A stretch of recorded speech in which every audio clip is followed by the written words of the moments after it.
இப்போ இந்த மயனஸ்ங்கிற விஷயம் வந்து நல்லதா கெட்டதான்னு கேட்டிங்கன்னா, மயனஸ் உணவு எந்த முறையில் செய்வாங்கன்னு பார்த்தீங்கன்னா யூசுவலா,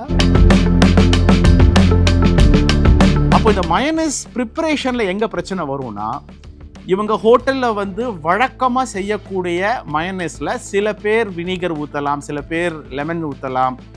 ஆனால் அந்த கண்டாமினேஷன் பற்றி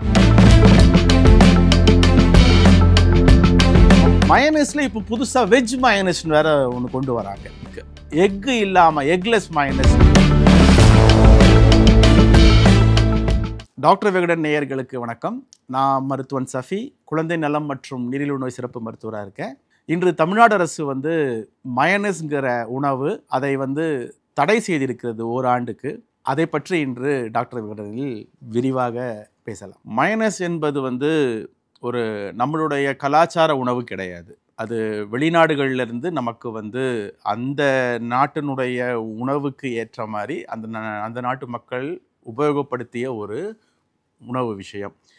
நம்ம எல்லா ஹோட்டல்லையும் வழக்கமாக இப்போ சூப்பர் மார்க்கெட்லாம் கூட நமக்கு வந்து மயனஸ்ங்கிறது வந்து பார்த்து கொண்டிருக்கிறோம். யூஸ்வலாக வந்து சிக்கன் கூட சாப்பிட்றதும், அதே மாதிரி ஏதாவது கிரில்டு ஃபிஷ் கிரில்டு உணவுகள் கூட வந்து இது சாப்பிட்றதும் நம்ம வழக்கமாக வைத்து கொண்டிருக்கிறோம். மயனஸ் உணவு எந்த முறையில் செய்வாங்கன்னு பார்த்தீங்கன்னா, யூஸ்வலாக எக்கு நம்ம கோழியுடைய முட்டையில் இருந்து முட்டையுடைய வெள்ளையும் மஞ்சளும் சேர்த்து அது கூட அவகேடோ ஆயிலோ இல்லைன்னா ஆலிவ் ஆயில் போன்ற நல்ல எண்ணெயை விட்டு அது கூட கொஞ்சம் லெமன் இல்லைனா வினிகர் இந்த மாதிரி சில விஷயங்கள் ஆட் பண்ணி, சில பேர் கார்லிக் ஆட் பண்ணுவாங்க, இந்த மாதிரி ஆட் பண்ணி அது ஒரு உணவாக நமக்கு வந்து பரிமாறப்படும். இப்போ இந்த மயனஸ்ங்கிற விஷயம் வந்து நல்லதா கெட்டதான்னு கேட்டிங்கன்னா, பொதுவாக பார்க்க போனால் பொதுப்படையான பார்வையில் மயனஸ் ரொம்ப நல்ல உணவு.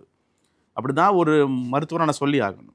மயனஸ்ங்கிறது ஒரு புரதச்சத்து மிக்க உணவு. ரொம்ப ரொம்ப முக்கியமாக எக்குங்கிறது ஒரு கம்ப்ளீட் ப்ரோட்டீன்.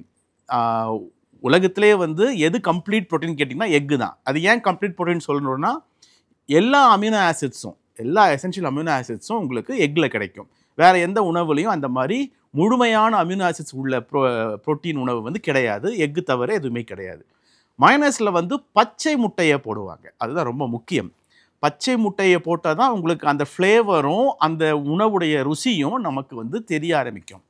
அப்போ அந்த பச்சை முட்டை போடக்கூடிய விஷயத்தில் தான் பிரச்சனை வருது. மயனஸ் பொதுவாக குழந்தைகள் விரும்பி சாப்பிடக்கூடிய உணவாக இருக்குது. ஒரு குழந்தை நல மருத்துவனாக பார்த்தீங்கன்னா, ஒரு வாரத்தில் அட்லீஸ்ட் ஒரு 2-3 குழந்தையாவது மிக மோசமான வயிற்றுப்போக்கு, வாந்தி, வயிறு உபாதை சம்பந்தமான பிரச்சனைகளோட நாங்கள் பார்க்குறோம். பழைய காலங்கள்லாம் இந்த மாதிரி பிரச்சனைகள் வருவதற்கான முக்கியமான காரணம் வைரஸ் சம்மந்தமாக இருந்துச்சு. உதாரணமாக ரோட்டா வைரஸ், நிறைய வைரஸ்கள் இந்த மாதிரி வயிற்று உபாதைகள் பிரச்சனைகளை கொடுக்கும். பட் அப்போல்லாம் இந்த சால்மோனலோசிஸ், ஷிகல்லோசிஸ் சொல்லக்கூடிய இந்த வகையான கிருமிகள் ரொம்ப பிரதானமாக பார்க்கறதுக்கான வாய்ப்புகள் குறைவு. ஏன்னா பச்சை முட்டை சாப்பிடக்கூடிய குழந்தைகள் அப்போ கிடையாது. நம்மளே பழைய காலத்தில் கேள்விப்பட்டிருக்கோம், இந்த ஜிம்முக்கு போகக்கூடிய ஆண்கள்லாம் பச்சை முட்டை சாப்பிடுவாங்க. ஒரு நாளுக்கு காலையில் 8 முட்டை பச்சையாக சாப்பிட்றது, இந்த விஷயங்கள் கேள்விப்பட்டிருக்கோம். பட் குழந்தைகளுக்கு அது கொடுக்கறதுக்கான இது ரொம்ப இல்லை. பட் இப்போ இந்த மயனஸ் கலாச்சாரம் வந்த பிறகு குழந்தைகளுக்கு வந்து மயனஸ் அன்றாட உணவாக, அதாவது காலையில் பிரெட்டுக்கு மயனஸ், மதியானம் உணவு கூட மயனஸ், எல்லாத்துக்கூடையும் மயனஸ் சாப்பிட்ற ஒரு பழக்கமாகி போச்சு. என்னுடைய பேஷண்ட் ஒரு குழந்தை சொல்லுது, அந்த குழந்தைக்கு சிப்ஸு கொடுத்தா கூட சிப்ஸை கூட மயனஸில் முக்கி சாப்பிடக்கூடிய பழக்கம், அந்த அளவு அது ஒரு அந்த குழந்தைக்கு தேவையான ஒரு விஷயம் ஆகிப்போச்சு. இதில் எங்கே பிரச்சனை வருதுன்னா, எல்லாம் சரிதான். அந்த குழந்தைக்கு தேவையான ப்ரோட்டீன் அதில் வந்துடுது, ஆரோக்கியமான உணவு இருக்குது, நல்ல கேலரிஸ் கிடைக்குது, நல்ல சத்தான உணவு. பட் அதில் இருக்கக்கூடிய ப்ரிப்ரேஷன், இப்போ அந்த மயனஸ் செய்யக்கூடிய ப்ரிப்ரேஷனில் தான் ப்ராப்ளம் வருது. உதாரணமாக பச்சை முட்டையில் பார்த்தீங்கன்னா, கோழி வந்து முட்டையை இடும்போது அந்த கோழியுடைய முட்டை போடுற நேரமானாலும் சரி, முட்டை போட்டு வீட்டு இருக்கிற நேரமானாலும் சரி, கோழியுடைய மலம் அந்த முட்டையில் ஏதோ 1-2 துகள்களோ 1-2 துளியோ இருந்ததுன்னா, அதை சரிவர பராமரிக்காமல் அங்கே இருந்து அந்த முட்டையை வைக்கக்கூடிய இடத்திலிருந்து அது ஷிஃப்ட் ஆகி கடைகளுக்கு வந்து, கடைகள்லேருந்து ஷிஃப்ட் ஆகி வீடுகளுக்கோ இந்த மாதிரி உணவகங்களுக்கோ வரும்போது அந்த ஷெல்லில் இருந்து ஒரு சின்ன துகள் இந்த பச்சை முட்டையில் மிக்ஸ் ஆனாலே போதும், அந்த ஹோல் இதுவுமே கண்டாமினேட் ஆகிடும். அவங்க ப்ரிப்பேர் பண்ணக்கூடிய அந்த ஹோல் மைனஸ் இதே வந்து கம்ப்ளீட்டாக கண்டாமினேட் ஆகும்.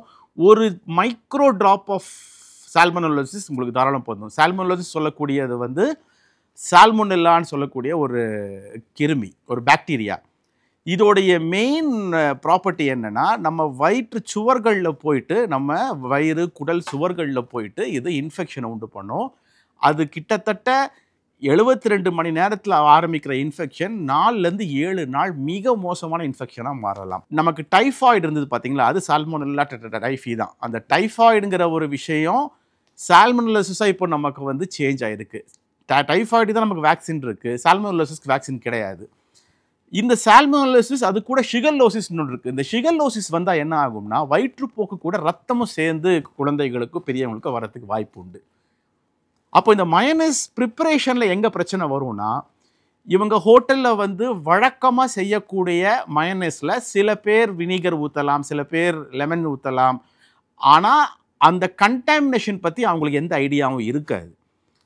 அதே நேரத்தில் நம்ம வர்த்தகமயமான போன விஷயம், ஒவ்வொரு மனிதனும் அன்றாடம் அவங்களுக்கு வந்து அவங்க அவசர கால விஷயத்தில் அவங்களுக்கு தேவையான உணவு எங்கே கிடைக்குதோ அதை சாப்பிட்டுட்டு உடனடியாக அவங்க போகக்கூடிய இந்த துரிதமான ஃபாஸ்ட் ஃபுட் லைஃப் வந்த பிறகு இதை யாருமே வந்து நாம் யோசிக்க கூட மாட்டேங்கிறோம், இதில் என்ன தவறுன்னு சொல்லிட்டு.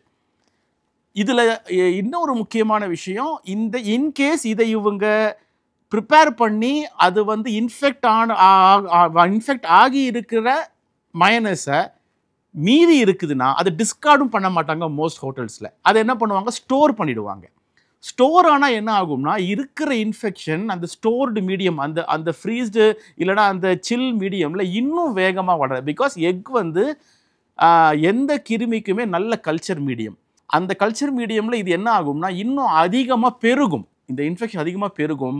அடுத்த வேளை அதை பரிமாறும் போது இப்போ இருக்கிறத விட 10 மடங்கு இன்ஃபெக்ஷன்னா அது வந்து குழந்தைகளுக்கோ பெரியவங்களுக்கோ வர வாய்ப்பு அதிகம். வயிற்று உபாதை மட்டும்தான் இதனால் பிரச்சனை வருதுன்னா கிடையாது. இதனால் லாங் ஸ்டாண்டிங்காக பல குழந்தைகளுக்கு மூளை பாதிப்பு, கல்லீரல் பாதிப்பு உட்பட பல பிரச்சனைகள் வர்றதுக்கான வாய்ப்புகளும் சால்மோனெல்ஸ்னால உண்டுங்கிறது அறிவியல் பூர்வ செய்தி. இதில் இன்னொரு காம்பனண்ட் ஆயில். இவங்க இந்த ஆயில் மிக்ஸ் பண்ணுறது பார்த்தீங்கன்னா ஒரு ப்ராப்பர் மைனஸ் செய்யக்கூடியது அவகேடோ ஆயிலோ ஆலிவ் ஆயிலோ சொல்லுவாங்க. மோஸ்ட்லி அது கூட இல்லைன்னா உங்களுக்கு வெர்ஜின் கோகோனட் ஆயில் சொல்லக்கூடிய நம்ம நல்ல தேங்காய் எண்ணெய் யூஸ் பண்ணலாது பரவாயில்ல. ஆனால் பொதுவாக இந்த வணிக நோக்கில் செய்யக்கூடியது சாதாரண எண்ணெய்களை போட்டு அவங்க யூஸ் பண்ணக்கூடிய சாதாரண எண்ணெயை போட்டு அவங்க வந்து அதுவும் ப்ரிப்பேர் பண்ணி வச்சுருவாங்க. என்னென்னா இதில் ஸ்வீட் அண்டு மயனஸ் இருக்குது, ஃப்ளேவர்டு மயனஸ் இருக்குது, ஒரு மாதிரி ஒரு அடிட்டிவ் பல வகைகளில் 7-8 வகைகளில் வந்து மயனஸ் கொடுக்க ஆரம்பிச்சிட்டாங்க. But all these things together அதோட பேசிக் காம்போனன்ட் வந்து எக். அந்த பேசிக் காம்போனண்ட்டில் ப்ராப்ளம் வரும்போது 2 விஷயம். ஹெல்த் பெனிஃபிட்ஸ் பார்த்தீங்கன்னா பெனிஃபிட்ஸ் நிறைய இருக்குது. நான் ஃபஸ்ட்டே சொன்ன மாதிரி உங்களுக்கு நல்ல கம்ப்ளீட் ப்ரோட்டீன், வைட்டமின் ஏடி, இகே எல்லாமே இருக்குது. அதே மாதிரி கேலரிஸ் ரொம்ப அதிகம், healthy food, all these things are right. அதே மாதிரி டிஸ்அட்வான்டேஜஸ் பார்த்தீங்கன்னா இதனால் வரக்கூடிய ப்ராப்ளம்ஸ் அதிகமாக கன்சியூம் பண்ணும்போது குழந்தைகளுக்கு ஒபிசிட்டி வரும். இப்போ ரெகுலராக குழந்தைங்க இதை எடுத்துக்கிட்டே இருக்காங்கன்னா சால்மோனெல்லோசிஸ் தவிர்த்துட்டு பார்த்தீங்கன்னா ஒபிசிட்டி, சைல்டுஹுட் ஒபிசிட்டி ரொம்ப காமன். இப்போ அதுவும் நம்ம குழந்தைங்க பர்கரும் இந்த மாதிரி சிக்கனும் மயனேஸும் நம்ம பேக்ட் ஐட்டம்ஸும் சாப்பிட ஆரம்பித்த பிறகு ஒபிசிட்டி காரணம் எம்ப்டி கேலரிஸ் ரொம்ப அதிகமாக எடுத்து குழந்தைகளுக்குடைய உடல் உழைப்பு இல்லாமல் ஒபிசிட்டி வரக்கூடியது. இந்தியா தான் சைல்டுஹுட் ஒபிசிட்டியில் ரொம்ப மிக வேகமாக வளருதுங்கிற ஒரு ஆய்வு வேறு இருக்குது. சைல்டுஹுட் ஒபிசிட்டி ஒரு பக்கம் எடுத்துட்டிங்கனாலும் டீனேஜ் டயபெட்டிஸ், டீனேஜ்லேயே வந்து உங்களுக்கு சர்க்கரை நோய் இப்போ ரொம்ப வேகமாக பார்க்குறோம். டீனேஜ் ஹார்ட் அட்டாக்ஸ் ரொம்ப அதிகம். ஏன்னா இந்த மயனஸ் காம்பனண்ட்டில் இருக்கிற எக்கு அதிகமான கேலரிஸ் கொடுத்து அதிகமான கொழுப்பு, அதுவும் டிரான்ஸ் ஃபேட் ஆசிட்ஸ் ரொம்ப அதிகமாக இருக்கும்போது அவசியமற்ற கொழுப்புகள் வந்து நம்ம ரத்த நாளங்களில் சேரும்போது ஏர்லியாக young stroke, young heart attack இதெல்லாம் ரொம்ப அதிகமாக பார்க்கப்படுறோம். அதுக்கு அடுத்ததாக பார்த்தீங்கன்னா குழந்தையின்மை. இந்த பிசிஓடின்னு சொல்லக்கூடிய இந்த இஷ்யூஸ் எல்லாமே, இந்த ப்ராப்ளம்ஸ் எல்லாமே பெண்களுக்கான ஏர்லி ஒபிசிட்டி, அவங்களுக்கு ப்ரீ பியூபர்டல் ஏஜ், அதாவது பியூபர்ட்டி வரக்கூடிய ஏஜ் ரொம்ப ஏர்லியாக வரக்கூடியது, அதுக்கப்புறம் பிசிஓடி டிசீஸ் வர்றது, குழந்தையின்மை இருக்கிறது, இது எல்லாமே கோரிலேட்டட். இது எல்லாமே வந்து பார்த்தீங்கன்னா ஒன்றுக்கு ஒன்று பிணைந்தது. அப்போ தமிழ்நாடு அரசு இப்போ செய்திருக்கக்கூடிய விஷயம் நல்லதுனா 100% நல்லது. மயனஸ் வந்து தடைங்கிறது வந்து இந்த இன்ஃபெக்ஷன் காரணமாகவோ இந்த பராமரிப்பு இல்லாமல் காரணமாகவோ அது சரி செய்தாலும் மக்களாகிய நாம், அதை உண்ணக்கூடிய மக்களாகிய நாம் வந்து அதனுடைய சாதக பாதகங்களை தெரிஞ்சு அட்வான்டேஜ் டிஸ்அட்வான்டேஜ் பார்த்து ஜுடிஷியலாக அதை யூஸ் பண்ணோம். எப்போ நமக்கு தேவையோ, ஏதோ மாதத்துக்கு 2 தடவையோ 1 தடவையோ எடுக்கிறது தவறு ஒன்றும் இல்லை. But regular use of mayonnaise and எல்லாமே இந்த மாதிரிப்பட்ட மயனஸ் போன்ற விஷயங்களை வந்து ரெகுலராக கன்சியூம் பண்ணுறது நிச்சயமாக தவறு. அது ஏன்னா அது முதல் விஷயம் நம்ம பாரம்பரிய உணவு கிடையாது. 2வது விஷயம் அதனுடைய ப்ரிப்பரேஷனுடைய இது இங்கே ஒழுங்காக செய்கிறது கிடையாது. 3வது அதுக்கு இருக்கிற ஹெல்த் ஹசார்ட்ஸ் அதிகம். லாஸ்ட்டாக மயனஸில் இப்போ புதுசாக வெஜ் மயனஸ்னு வேறு ஒன்று கொண்டு வராங்க. இதில் இது இது இது இன்னொரு பிஸ்னஸ் கிமிக். எக்கு இல்லாமல் எக்லெஸ் மயனஸ், வெஜிடேரியன் மயனஸ், இது இன்னும் கொடுமை, இன்னும் மோசம். காரணம் அதில் எமல்சிஃபையிங் ஏஜென்ட் ஒன்று போடுவாங்க. இப்போ முட்டை போட முடியாத இடத்துல வந்து இது எமல்சிஃபையிங் ஏஜென்ட் வந்துடும். நீங்கள் ஐஸ்கிரீம்ஸ் பார்த்தீங்கன்னாலோ இல்லை ஏதாவது பேக்கரி ஃபுட்ஸ் பார்த்தீங்கன்னாலோ எக்லெஸ் கேக்ஸ் இதெல்லாம் பார்த்தீங்கன்னாலோ என்ன போட்டிருப்பாங்கன்னா எமல்சிஃபையிங் ஏஜென்ட்னு போட்டிருப்பாங்க. இந்த எமல்சிஃபையிங் ஏஜென்ட் என்னன்னா அந்த முட்டைக்கு இருக்கக்கூடிய வழவழப்பு தன்மை, அந்த ஒரு டேஸ்ட்டை கொண்டு வரதுக்கு ஆர்டிஃபிஷியலாக இவங்க ஏதாவது ஆட் பண்ணக்கூடியதான் எமல்சிஃபையிங் ஏஜென்ட்ஸ். இந்த எமல்சிஃபையிங் ஏஜென்ட்ஸ் இதை விட மோசம். காரணம் அதில் இருக்கக்கூடிய டிரான்ஸ்ஃபேட்டி ஆசிட்ஸ், இந்த மாதிரிப்பட்ட மிக மோசமான விஷயங்கள் ரொம்ப அதிகம். அப்போ அது கன்சியூம் பண்ணுறது இதை விட மோசம் தான் நான் சொல்வேன். காரணம் அதில் பட்டர் போடுறேன்னு சொல்கிறாங்க, வெஜிடபிள் ஆயில்ஸ் போடுறேன்னு சொல்கிறாங்க. எந்த வெஜிடபிள் ஆயில்ஸ்னு கேட்டிங்கன்னா தெரியாது. இப்போ கிரவுண்ட் நட் ஆயில்னு போட்டிருக்காங்க, அப்படி தான் போட்டால் பரவாயில்ல. வெஜிடபிள்ஸ் ஆயில் சொல்லிட்டு ஒரு ஒரு ஒரு பிளாங்காக ஒரு இதை கொடுத்துருப்பாங்க. ஸோ நாம் ஒரு காலத்தில் வந்து உணவை தேடி போய் வேட்டையாடி சாப்பிட்ட மனிதன் இப்போ வீட்டில் உட்கார்ந்து கொண்டு ஃபோனில் ஆர்டர் பண்ணி வீட்டில் வந்து டெலிவரி பண்ணி சாப்பிட்ற நிலைமை வந்திருக்கோம். ஆனால் அதை ஆரோக்கியமாக சாப்பிட்றோமா, அதனுடைய ஆரோக்கியத்தை நினைத்து எண்ணி பேணி சாப்பிட்றோமாங்கிற விஷயத்தை யோசிக்கணும். அதனால் இந்த தடை வரவேற்கத்தக்க விஷயம். ஆனால் அந்த தடை நாம் எடுத்துக்கொள்ள வேண்டிய விஷயம். நாம் எந்த அளவு வந்து அந்த தடையை வந்து யூஸ் பண்ணிக்கிறோம். அடுத்தடுத்து நாம் இந்த மயனேஸை உண்ணும்போது எந்த அளவில் அதை வந்து ஜுடிஷியஸாக யூஸ் பண்ணுறோங்கிறத பார்த்து புரிஞ்சுக்க வேண்டிய அவசியம் இருக்குது. அதே மாதிரி நீங்கள் கேட்கலாம், ஹோட்டலில் வாங்குறது தானே தப்பு, சூப்பர் மார்க்கெட்டில் உள்ள வாங்குறது தப்பு, வீட்டிலே நாங்கள் செஞ்சுக்கிடுறோம். வெல் அண்ட் குட், அது வந்து வரவேற்கத்தக்க விஷயம். வீட்டில் செய்யக்கூடிய மயனேஸ் ரொம்ப ஹெல்த்தியாக இருக்கும். எக்ஸை வந்து நல்ல ஹாட் வாட்டரில் போட்டு நல்லா வாஷ் பண்ணிவிடுங்க. முடிஞ்சால் மஞ்சள் உப்பு போட்டு வாஷ் பண்ணிவிடுங்க. அதுக்கப்புறம் அந்த ஷெல்லை வந்து நல்லா கம்ப்ளீட்டாக க்ளீன் பண்ண அப்புறம் உங்கள் இதை எடுங்க. எக்கை நம்ம வந்து நீங்கள் வந்து மிக்சியில் மேஷ் பண்ணி மயனஸ் ப்ரிப்ரேஷன் இங்கே எல்லா யூடியூப் சேனலும் கிடைக்கும். போட்ட பிறகு மேக்ஸிமம் அது எவ்வளவு உங்களுக்கு தேவையோ அளவு எடுத்து அந்த குடும்பத்திற்கு 1 முட்டையோ 2 முட்டையோ மேக்ஸிமம் 3 முட்டை அளவு எடுத்துக்கொண்டு மீதமுள்ளதை அதை ரெஃப்ரிஜரேட் பண்ணி திரும்ப எடுக்காமல் பார்த்துக்கொள்வது நல்லது. வீட்டில் செஞ்சு என் குழந்தைக்கு தரலாமா, தாராளமாக தரலாம். ஈவன் தென் நான் முதல்ல சொன்ன மாதிரி ரெகுலர் அண்ட் டெய்லி யூஸ்க்கு மயனஸ் ஏற்ற விஷயம் அல்ல. முட்டையை சும்மா முட்டையை வந்து நீங்கள் வந்து இந்த மாதிரி கொடுக்கறதுக்கு பதில் வேக வச்சு கொடுங்க, புல்சையாக போட்டு கொடுங்க, ஆம்லேட்டாக போட்டு கொடுங்க, தவறு இல்லை. இந்த மாதிரி பச்சை முட்டையாக வந்து குழந்தைக்கு தினமும் இந்த மாதிரி எண்ணெயை விட்டு அடித்து அது கேலரிஸை இன்க்ரீஸ் பண்ணி கொடுக்கறது அது வந்து அட்வைசபிள் இல்லை. நீங்கள் வீக்லி ஒன்ஸோ மந்த்லி ட்வைஸோ வீட்டில் செஞ்சு மயனஸ் பரிமாறதில் ஒரு தவறு கிடையாது. அன்னைக்கு செய்ததை அன்னைக்கே வந்து நீங்கள் எவ்வளோ தேவையோ அவ்வளோ சாப்பிட்டுட்டு டிஸ்கார்ட் பண்ணுறது நல்லது. இந்த மயனஸ் என் குழந்தை விடுறது கஷ்டம், ஏன் நானே வந்து மயனஸ்க்கு பெரிய அடிமை, எனக்கு தேவை. இப்போ இன்றைக்கு கூட நான் ஒரு சமூக ஊடகத்தில் ஒரு போஸ்ட் இதை பற்றி போடும்போது கீழே நிறைய பேர் சொன்னது அதுதான், எனக்கு அது ரொம்ப பிடிக்கும், அது என்ன பண்ணுறதுன்னு. நியாயமான விஷயம், நமக்கு சில விஷயங்கள் ரொம்ப பிடிக்கும். அது வந்து அதில் இருக்கிற நம்ம ப்ரோஸ் அண்ட் கான்ஸ் நம்ம பார்க்காம நம்ம ரொம்ப பிடிக்குங்கிறதுக்காக சாப்பிட்றது தவறு. இது எப்படி இருக்குன்னா, ஆல்கஹால் ரொம்ப பிடிக்கும் அதனால் நான் வந்து டெய்லி குடிக்கிறேன்னு சொல்கிற மாதிரி இருக்குது.